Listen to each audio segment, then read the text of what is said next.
Hey basketball guys, we have news. Let's go to more Los Angeles Lakers news, but first don't forget to subscribe to the channel and leave your like.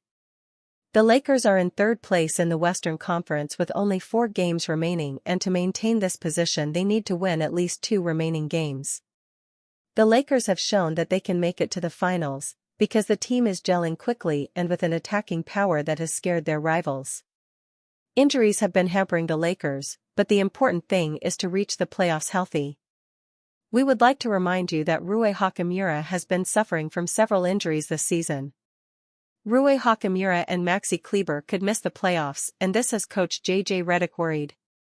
The Lakers will play against the Oklahoma City Thunder today with several injured players. The Lakers released their injury report for the rematch with the Thunder, and they could be without a lot of players.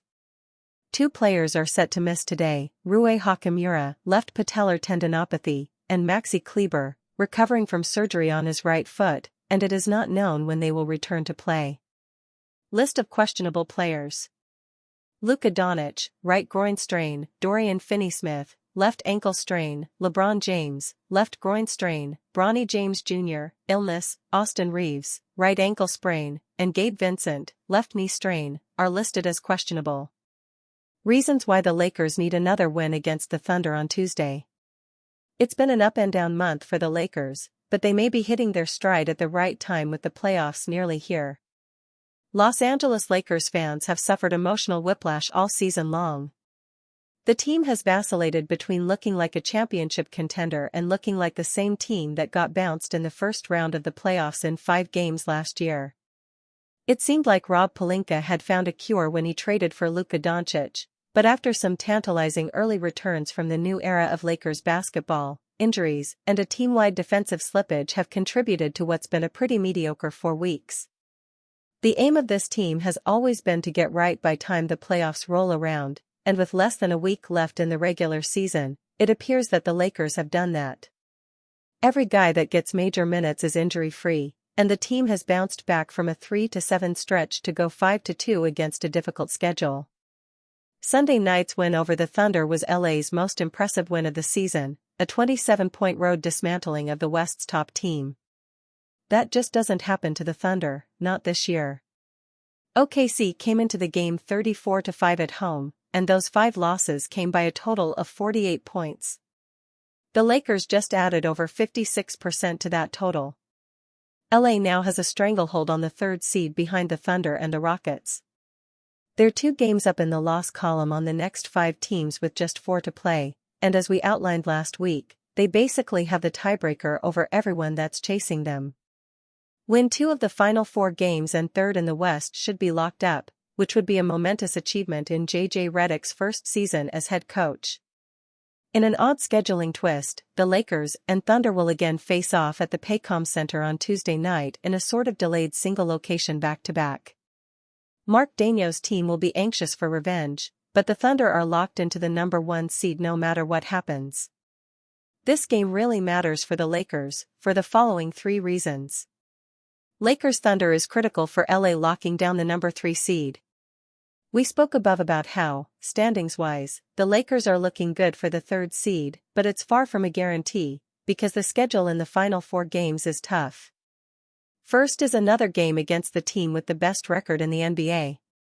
One night later, they travel to Dallas for what's sure to be a highly emotional return for Luka, the Mavericks' unwitting prodigal son. Dallas will be desperate to secure the final play-in spot, in addition to wanting badly to win in the first meeting between Luka and Anthony Davis in an attempt to prove that they're not a laughingstock for making that deal in the first place. 2 nights later, the Lakers host the Rockets, who have been one of the hottest teams in the league. LA did beat them at home just over a week ago, but Houston is always tough and will likely be able to clinch the 2 seed with a win here. Finally, the Lakers travel to Portland to end the regular season against the Trail Blazers. Don't laugh, because although they've been eliminated from playoff contention, the Blazers have been getting great play from Shaedon Sharpe and Deni Avdija, and they have a winning record at home. Beating the Thunder again, even if the Lakers don't win another game, would force the rest of the Western Conference contenders to win out to jump them, which probably isn't going to happen for more than one team at most. The Lakers need to prove that Sunday's win wasn't a fluke. The NBA season is long, and weird results happen. Take the Hawks, who've beaten the East-leading Cavs twice but also lost twice to the Wizards, who are basically a Division III team. That's like winning a land war in Russia and then losing a sea battle against the Kansas National Guard. The Lakers have to feel confident after thumping the Thunder, but if they turn around 2 nights later and get blown out, it will erase all the goodwill they earned on Sunday. They need to prove it wasn't a fluke, because even winning one game at OKC in the playoffs would mean that they would still have to hold serve 3 straight times at home, which will be a tall order. Win 2 on the road and they have some margin for error. Every team wants to be peaking when the playoffs hit, and by beating the Thunder again, it would show that the Lakers are doing just that. This would be their 3rd straight win and their 5th in 6 games, a stretch that would include 3 wins against the top 2 teams in the West. No playoff matchup would seem insurmountable then. Even Lakers fans with the biggest rose-colored glasses, and Crypto.com arena is full of celebrities, so we've seen some big pairs, had to know that it would take Luka time to gel with LeBron James and the rest of his new teammates. A win on Tuesday would be confirmation that everything is right on schedule. The Lakers shot 22-40 from 3-point range on Sunday. That figure is probably unsustainable against the league's top defense. It's not like they needed all of those points in a 27-point win, but it would be good to know that they could beat them without such a hot shooting night. Austin Reaves has blossomed into an excellent player for the Lakers. Not too many people believed that Austin Reaves could become the player he is today for the Lakers. After all, he entered the league as a 23-year-old undrafted player whom the Lakers had to give plenty of minutes to due to their lack of depth during Russell Westbrook's lone full season as a member of the Purple and Gold. Reaves, however, has worked tirelessly at improving his game. He has become a master manipulator in the pick and roll, drawing fouls at an impressive rate, and he has even expanded his range from beyond the arc.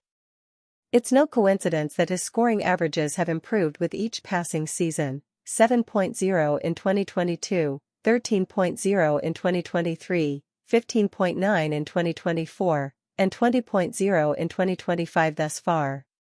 Perhaps as soon as next season, Reaves would average 25 for a Lakers team that, one would think, will be starting to prepare for life beyond LeBron James. Wild stats show how important Lakers' Dorian Finney-Smith has been since joining the franchise. When you think of the Los Angeles Lakers making a mid-season trade this season, everyone will automatically default to their acquisition of Luka Doncic. However, the Lakers kicked off trade season with a late December acquisition of defensive forward Dorian Finney-Smith for D'Angelo Russell. While the Doncic trade is expected to be the one to bring home a title, it seems that can't be possible without Finney-Smith. A fan podcast, Lakers Exceptionalism, shared the advanced defensive numbers of Dorian since joining the Lakers in December. Safe to say, it shows how much the team might end up relying on the 31-year-old in the playoffs. Dorian Finney-Smith is the number 1 rotation player in the NBA this season in defensive positional versatility, per Basketball Index. Leaderboards tool. No player has a more balanced workload defending PG, SG, SF, PF, C. A true 1-to-5 defender with how he's used. The stats show that DFS has the most balanced workload amongst all defenders in the NBA when it comes to guarding all 5 positions on the court, with percentage data showing exactly how much of his time he spends guarding players at each position. Percent of time guarding point guards, 21.05%. Percent of time guarding shooting guards, 21.75%. Percent of time guarding small forwards, 15.55%. Percent of time guarding power forwards, 21.85%. Percent of time guarding centers, 19.8%. Finney-Smith is 6 feet 7 inches, 220 pounds. He's become the Lakers' default POA option and his size allows him to be deployed against virtually any player in the NBA. His effectiveness as a defender wanes against wing players like shooting guard and small forward due to Smith not having the speed to match up, but he's one of the most consistent defenders when it comes to matching up with bigs. He's in the 70th percentile of defensive efficiency against power forwards and centers, something plummets to the mid-30s when we look at wings positions like SG or SF. Smith is surprisingly effective against point guard and ranks in the 65th percentile against them. That could be due to him maximizing his lateral movement and size to guard smaller players on an island, with the understanding help defenders will converge if the guard gets the drop on Smith for a drive to the rim. Dorian isn't an all-defense caliber player anymore, but he's one of the most intelligent defensive players in the NBA right now. Nobody knows that better than Doncic, who's seen Smith lock up players for years when they were teammates on the Mavericks. Finney-Smith might not be effective like he was 4 years ago, but he can still be effective enough to not buckle under the pressure of big playoff moments and changing defensive assignments. He's averaging 7.7 points and 3.7 rebounds in 40 games this season since joining the Lakers. He's also shooting 38.6% from 3 as a floor spacer. Smith has played a lot of minutes at center off late, proving his versatility might be the what gets him consistent minutes, with Redick unwilling to change the starting forward duo of LeBron James and Rui Hachimura. But Finney-Smith will find a place in the rotation due to the unique and multifaceted impact he can have on the court. Luka Doncic's influence means Lakers can reach NBA Finals. The Los Angeles Lakers have been sputtering over the last few weeks on both ends of the court, but they put together a very impressive performance on Sunday.